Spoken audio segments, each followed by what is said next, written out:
நண்பர்கள் அனைவருக்கும் இளம்பெருவழுதியின் இனிய வணக்கம். 23ஆம் புலிகேசி திரைப்படத்தில் வடிவேல் ஒரு காமெடி பண்ணுவார். நமது ராஜதந்திரங்கள் அனைத்தும் வீணாகி விட்டதே அப்படின்ற மாதிரி ஒரு காமெடி பண்ணுவார். அதே காமெடி தற்பொழுது நம்ம நாம் கூமுட்டை கட்சியினுடைய தலைமை ஒருங்கிணைப்பாளர் அன்பு அண்ணன் மரியாதைக்குரிய குடிகாரன் சீமானுக்கு நடந்திருக்குது. அதாவது அவருடைய ராஜதந்திரங்கள் எல்லாமே நக்கிக்கிட்டு போயிருச்சு அப்படின்னு சொல்லலாம். நம்ம நாம் தமிழர் கட்சியினுடைய ஒரு விவசாயி சின்னம் இருக்குது, உங்க எல்லாரும் தெரியும். அந்த சின்னம் தற்பொழுது நக்கிட்டு போயிருச்சு. அந்த சின்னத்தை தூக்கி வேறொரு கட்சிக்கு தேர்தல் ஆணையம் கொடுத்துட்டாங்க.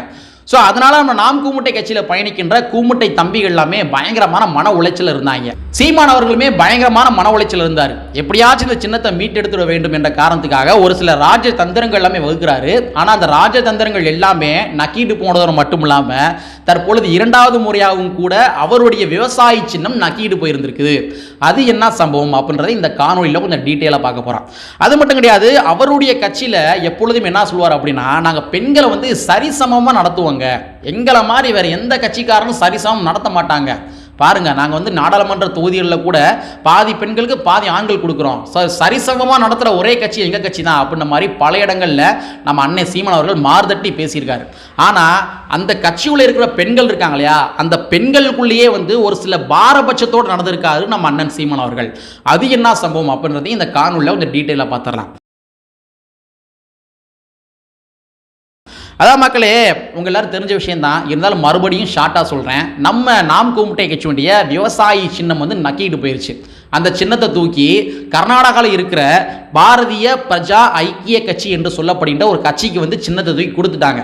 அதனால் நாம் கூமுட்டை கட்சிக்கு இன்னும் சின்னம் ஒதுக்கப்படவில்லை, அவருக்கு சின்னமே கிடையவே கிடையாது. ஸோ அதனால நம்ம நாம் கூமுட்டை கட்சியினுடைய கூமுட்டை தம்பிகள்லாம் பயங்கரமான மன உளைச்சல் இருந்தாங்க. அதே மாதிரி நம்ம சீமானமே கூட பயங்கரமான மன உளைச்சல் இருந்தார். இதுக்கு முன்னாடி ஒரு சின்ன விஷயத்தை சொல்லிடுறேன். நம்ம அண்ணன் சீமான் அவர்கள் பல மேடைகளில் பேசியிருக்காரு. என்ன பேசியிருக்காரு தெரியுமா? ஒரே சின்னத்தை ஒரே கட்சிக்கு தொடர்ச்சியாக கொடுக்கக்கூடாது, இது ஜனநாயகத்துக்கு எதிரானது. மேலை நாடுகளில் நீங்கள் பாருங்க, ஒவ்வொரு தேர்தலுமே என்ன பண்ணுவாங்கன்னா எண்கள் கொடுப்பாங்க, நம்பர் கொடுப்பாங்க. அந்த நம்பரின் அடிப்படையில் தான் தேர்தல் நடத்துவாங்க. அது மட்டும் கிடையாது, ஒவ்வொரு தேர்தல் முடிந்ததற்கு பின்பாக அந்த எண்கள் சுழற்சி முறையில் ஷஃபிள் ஆகிட்டே இருக்கும், ஒவ்வொரு நபர்களும் மாறிக்கிட்டே இருக்கும். ஸோ அந்த மாதிரி ஒரு முறையில் தேர்தல் நடத்தினா மட்டும்தான் மக்கள் மத்தியில் எந்த அரசியல்வாதி நீடித்து நிலையாக இருக்கின்றார்களோ அந்த வேட்பாளரை பார்த்து மக்கள் ஓட்டு போடுவாங்க. ஸோ அந்த சிஸ்டத்தை நீங்கள் இந்தியாவில் கொண்டு வரணும் அப்படின்னு சொல்லி பல மேடைகளில் நம்ம அண்ணன் சீமான் அவர்கள் பேசியிருக்காரு. ஆனால் இன்னைக்கு விவசாய சின்னம் நக்கிட்டு போச்சு இல்லையா, போனா போட்டோம், எனக்கு வேற சின்னம் வரட்டும், ஏன்னா வேற சின்னமாக இருந்தாலுமே மக்கள் என் முகத்தை பார்த்தே ஓட்டு போடுவாங்க அப்படின்னு சொல்லி நம்ம சீமான் அவர்கள் என்ன பண்ணியிருக்கணும், இந்த சின்னத்தை மறுபடியும் போய் கேட்டிருக்க கூடாது. ஆனால் நம்ம அண்ணன் சீமான் அவர்கள் என்ன பண்ணுறாருன்னா, எப்படியாச்சும் இந்த சின்னத்தை வாங்கிடும்டா அப்படின்ற மாதிரி ஒரு சில ராஜ தந்திரங்கள்லாம் வகுக்கிறாரு. ராஜதந்திரங்கள் அப்படின்னு சொன்னால் நீங்கள் என்ன நினைக்கிறீங்க? தேர்தல் ஆணையத்தை போய் முட்டுறது, இல்லை பாஜக கூட ரகசியமாக டீலிங் வச்சு பேசுறது, இல்லாட்டி வழக்கு போகிறது அப்படின்னு நினைக்கிறீங்களா? கிடையாது. டைரெக்டாக போய் அந்த கட்சியோடைய காலில் போய் விழுந்துருவான் அப்படின்ற மாதிரி ராஜதந்திரங்களை வகுக்கிறாரு. அதாவது இந்த சின்னம் யார் கொடுத்துருக்காங்க? கர்நாடகாவில் பாரதிய பிரஜா ஐக்கிய கட்சி என்று சொல்லப்படுகிற ஒரு கட்சி கொடுத்துருக்காங்க இல்லையா, அதனால அந்த கட்சிக்காரங்க காலிலே போய் விழுந்துடலாம் அப்படின்னு சொல்லி ஒரு ராஜதந்திரத்தை வகுத்திருக்காரு. அதன் அடிப்படையில் தன்னுடைய கட்சிக்காரங்க இருப்பாங்க இல்லையா, அதாவது சீமானை சுற்றி இருக்கிற ஒரு முக்கியமான புள்ளிகள் 5-6 நபர்கள், அவங்க எல்லாம் என்ன பண்ணியிருக்காங்க, பெங்களூருக்கு போயிருக்காங்க. இந்த கட்சிக்காரங்களை பார்க்கறதுக்கு பெங்களூருக்கு போயிருக்காங்க. இந்த கட்சியினுடைய தலைவரை எப்படியாவது சந்திச்சிடணும் அப்படின்னு சொல்லி அந்த கட்சியினுடைய அலுவலகத்துடைய வாசல்லையே உட்காந்துட்டே இருந்திருக்காங்க. அந்த கட்சியினுடைய அலுவலகத்தினுடைய ரிசப்ஷனிஸ்ட் இருப்பாங்க தெரியுமா, அவங்க என்ன பண்ணியிருக்காங்க, நீங்கள் வெயிட் பண்ணுங்க, எங்கள் தலைவர் வருவார், நீங்கள் வெயிட் பண்ணுங்க, எங்கள் தலைவர் வருவார் அப்படின்னு சொல்லியே காலம் தாழ்த்திருக்காங்க. கடைசியாக எங்கள் தலைவர்லாம் உங்களை சந்திக்க முடியாது சொல்லிட்டாரு, நீங்கள் என்ன பண்ணுறீங்கன்னா போங்க, கிளம்பி போங்க, ஏதாச்சும் சொல்கிறதா இருந்தால் ஏன்ட்ட சொல்லிட்டு போங்க அப்படின்ற மாதிரி இந்த சீமான் சார்பாக பேச போன நபர்கள் எல்லாத்தையுமே அடிக்காத குறையாது விரட்டி விட்டுருக்காங்க அந்த பாரதிய பிரஜா ஐக்கிய கட்சியினுடைய ரிசப்ஷனிஸ்ட். ஸோ இவங்க போய் காலில் விழுந்து எப்படியாச்சும் கெஞ்சி கதறின் சின்னத்தை வாங்கிட்டு வந்துடலாம் அப்படின்ற மாதிரி கேட்க போயிருந்திருக்காங்க. ஆனால் அந்த அம்மா என்ன பண்ணியிருக்காங்க, அந்த ரிசப்ஷனில் இருந்து அந்த அம்மா என்ன பண்ணியிருக்காங்க, இவங்க லெஃப்ட் ஹேண்டில் டீல் பண்ணி உங்களெல்லாம் என் தலைவர் பார்க்க முடியாது, கொடுத்த சின்னம் தான், கிளம்பும் போது காத்து வரட்டும் அப்படின்ற மாதிரி சொல்லி அனுப்பிச்சு விட்டாங்க.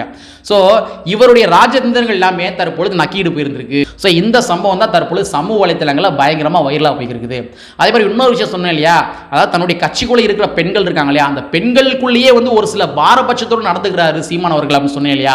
அது என்ன சம்பவம் அப்படின்னா, அதாவது நாடாளுமன்ற தேர்தல் வருது இல்லையா, இந்த நாடாளுமன்ற தேர்தல் வருவதன் விளைவாக சட்ட ஆலோசகர் அவர்களுடைய பட்டியலை வெளியிட்டிருக்காரு சீமான் அவர்கள். அதாவது நாடாளுமன்ற தேர்தல் வருது. ஸோ வந்து சில சட்ட சிக்கல் எல்லாமே வரும் இல்லையா அந்த கட்சியினுடைய தொண்டர்களுக்கு. ஏன்னா அந்த கட்சிக்காரங்க போய் ஏதாச்சும் இடத்துல போய் பிரச்சாரங்கள் பண்ண போவாங்க, அங்கே சில பிரச்சனைகள் வரும். ஏன்னா இவங்க ஏதாச்சும் வந்து கலப்பணிகள் செஞ்சுருந்தாங்க அப்படின்னா பிரச்சனை கிடையாது. இவங்க தான் கலப்பணியே செய்யவே இல்லையே, ஏதாச்சும் ஏரியாக்களை போய் நாம் தமிழர் கட்சிக்கு ஓட்டு போடுதுன்னு சொன்னால் அப்படின்னா அவங்க விரட்டி விடுவாங்க இல்லையா. ஸோ இந்த மாதிரி சம்பவங்கள் எல்லாத்தையும் ஃபேஸ் பண்ணுறதுக்காக என்ன பண்ணியிருக்காருன்னா நம்ம அண்ணன் சீமான் அவர்கள் சட்ட ஆலோசகர் பட்டியலை வந்து வெளியிட்டிருக்காரு. ஸோ அந்த சட்ட ஆலோசகர் பட்டியலில் எல்லாருடைய பெயரும் இருக்குது, ஆண்களுடைய பெயரும் இருக்குது, பெண்களுடைய பெயரும் இருக்குது. ஆனால் அந்த இடத்துல நம்ம அண்ணி இருக்காங்க இல்லையா கயல்வெளி சீமான், கயல்வெளி சீமான் அவர்கள். ஸோ கயல்வெளி சீமானுடைய பெயரையும் சேர்த்து போட்டிருக்காரு. அந்த சட்ட ஆலோசகருடைய பட்டியலில் கயல்வெளி சீமானுடைய பெயரையுமே சேர்த்து போட்டிருக்காரு. இதில் என்ன பிரச்சனை கேட்குறீங்களா? எல்லா சட்ட ஆலோசகருக்கு நேராகவும் என்ன பண்ணியிருக்காரு நம்ம சீமான் அவர்கள் அவங்களுடைய தொடர்பு எண்ணை வந்து கொடுத்துருக்காரு. எல்லா சட்ட ஆலோசகர்களுடைய பக்கத்துலையுமே தொடர்பு என்ன கொடுத்துருக்காரு. ஆனால் கயல்வெளி சீமானவருடைய பேருக்கு பக்கத்தில் மட்டும் என்ன போட்டிருக்காருன்னா வெறும் எம்டியா போட்டிருக்காரு, தொடர்பு என்ன கொடுக்கப்படவே இல்லை. அவங்க பெண்களாக இருக்கிற காரணத்துக்காக தொடர்பு எண் கொடுக்காம இருந்துக்கலாம்ப்பா அப்படின்ற மாதிரி சில நாம் கூமுட்டை கட்சியுடைய கூமுட்டை தம்பிங்க வந்து பொங்குவானுங்க. ஆனால் அதே சட்ட ஆலோசகர் லிஸ்ட்டில் திவ்ய பாரதி என்று சொல்லப்படுகின்ற ஒரு பெண்ணுடைய பெயர் இருக்குது, அதேமாரி சீலாதேவி என்று சொல்லப்படுகின்ற ஒரு பெண்ணுடைய பெயர் இருக்குது. ஸோ இவங்களுக்கு நேராக அவங்களுடைய தொடர்பு எண் கொடுத்துருக்காரு. ஆனால் கயல்வெளி சீமானுடைய பேருக்கு பக்கத்தில் மட்டும் தொடர்பு எண் கொடுக்கவே இல்லை.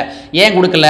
ஏன் இந்த பாரபட்சம்? அவங்களும் பெண் தானே, சீலாதேவி அவர்களுமே பெண் தானே, திவ்ய பாரதி அவர்களுமே பெண் தானே. ஸோ அவங்களும் பெண்ணு, ஆனால் அவங்களுக்கு மட்டும் ஃபோன் நம்பர் கொடுத்துருக்காரு. ஆனால் கயல்வெளி சீமான் அவர்களுக்கு மட்டும் பொது வழியில் வந்து ஃபோன் நம்பர் கொடுக்காம இருக்காரு அப்படின்னா இது ஒருதலை பட்சமா இல்லையா?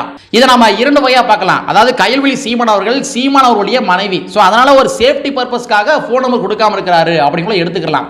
ஆனால் நான் என்ன கேட்கிறேன் அப்படின்னா இப்போ உதாரணத்துக்கு நாமக்கல் தொகுதிக்கு தான் வந்து நம்ம கயல்வெளி சீமான் அவர்கள் ஒரு சட்ட ஆலோசகர் அப்படின்னு வச்சுக்கிடுவோம்.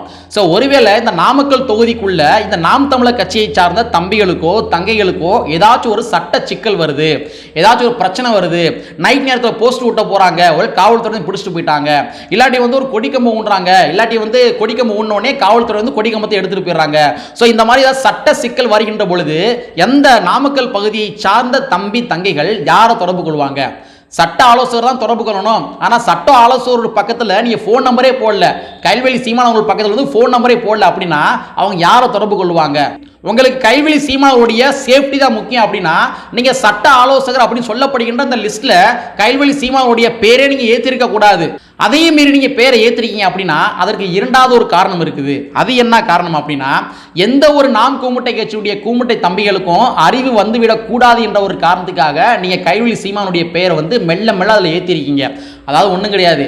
என்ன அப்படின்னா வாரிசு அரசியல் அப்படின்னு சொல்லி பல இடங்கள்ல நாம் கூமுட்டை கட்சியுடைய தலைமை ஒருங்கிணைப்பாளர் அன்பு அண்ணன் மரியாதைக்குரிய கொடியாரன் சீமானு எல்லா கட்சியுமே தொடர்ச்சியா வந்து சாடிக்கிட்டே தான் இருக்கிறாரு. அப்படி இருக்க பட்சத்தில் கயல்வெளி சீமான் அவர்கள் வந்து கட்சிகள் வந்ததன் விளைவாக இப்ப அவங்க மேலுமே ஒரு விமர்சனம் வந்து உருவாயிருக்குது. ஸோ நாம் கூமுட்டை கட்சியுடைய கூமுட்டை தம்பிகளுக்கு வந்து அறிவு வந்துவிடக் கூடாது என்ற காரணத்துக்காக மெல்ல ஒரு யுக்தியை வந்து கையாண்டிருக்காரு. அதாவது அந்த லிஸ்ட்ல வந்து என்ன பேர் போட்டிருக்காருன்னா கயல்வெளி சீமான் சொல்லி போடல, கயல்வெளி காளிமுத்து அப்படின்னு சொல்லி பேர் போட்டிருக்காரு.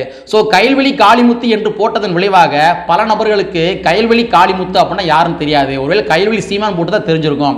சோ மெல்ல மெல்ல மெல்ல மெல்ல அந்த கட்சியினுடைய ஒவ்வொரு நிகழ்வுகளுமே வந்து கயல்வெளி சீமானுடைய பேரை சேர்த்து அதன் மூலமாக இவரை வந்து பிரபலப்படுத்துவதற்காக தான் சீமான் அவர்கள் ஒரு சில யுக்தியெல்லாம் கையாளுறாரு. சோ டைரக்டாவே கயல்வெளி சீமான் அப்படின்னு போட்டிருந்தாரு அப்படின்னா நாம் கூமுட்டை கட்சியினுடைய கூமுட்டை தம்பிகளுக்கு ஒரு சில நேரங்களில் அறிவு வந்து கேள்வி எழுப்பிட ஆரம்பிச்சிருவாங்க. சோ அவங்க வந்து கேள்வி கேட்டுவிடக் கூடாது என்ற ஒரு காரணத்துக்காக தான் கயல்வெளி சீமான் என்று போடுவதற்கு பதிலாக கயல்வெளி காளிமுத்து அப்படின்னு சொல்லி போட்டு மெல்ல மெல்ல சீமான் அவருடைய வீட்டுக்காரமா வந்து உள்ள சேர்ப்பதற்காக சீமான் அவர்கள் முயற்சி செஞ்சுக்கிறாரு அப்படின்னு சொல்லி மக்கள் எல்லாரும் பேசிக்கிறாங்க. சோ இறுதியாக நம்முடைய கருத்து அப்படின்னு சொல்லி பார்க்கறப்ப நீங்க நாம் கூமுட்டை கட்சியுடைய கூமுட்டை தம்பிகளை வேற எங்கேயுமே பார்க்க முடியாது. தேர்தல் நேரத்தில் மட்டும்தான் பார்க்க முடியும். மாற்றம் வேண்டும் தோழா அப்படின்னு சொல்லி, மாற்றம் வேண்டும் உறவே அப்படின்னு சொல்லி நம்மகிட்ட வந்து நோட்டீஸ்லாம் கொடுப்பாங்க. அது வரைக்கும் வந்து நீங்க நாம் கூமுட்டை கட்சியுடைய கூமுட்டை தம்பிகளை வேற எங்கேயும் பார்க்க முடியாது. மக்களுடைய அடிப்படை தேவைகள் சார்ந்த போராட்டத்தில் நீங்க எங்கேயுமே பார்க்க முடியாது.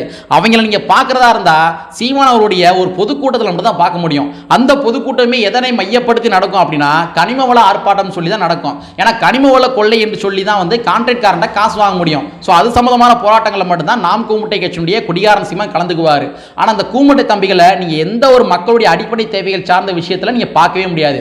உள்ளபடியே நீங்கள் மக்களுக்கு சேவை புரிஞ்சிருந்தீங்க அப்படின்னா விவசாயி சின்னம் முடியாது, எந்த சின்னத்தை கொடுத்தாலுமே நீங்கள் வெற்றி பெறுவதற்கு வாய்ப்புகள் இருக்குது. ஆனால் நீங்கள் தான் எங்கேயுமே வந்து சேவை பண்ணவே இல்லையே. அப்படிங்கிற பட்சத்தில் நீங்கள் உங்களுக்கு என்ன சின்னம் கொடுத்தாலுமே அது எல்லாமே நக்கிட்டு தான் போகும் அப்படின்ற இந்த காலில் சொல்லிக்கிட்டு கற்பி ஒன்று சரி புரட்சி செய்ய புரட்சியில் வரியை கூறிக்கொண்டு நிறைவு செய்கின்ற நன்றி வணக்கம்.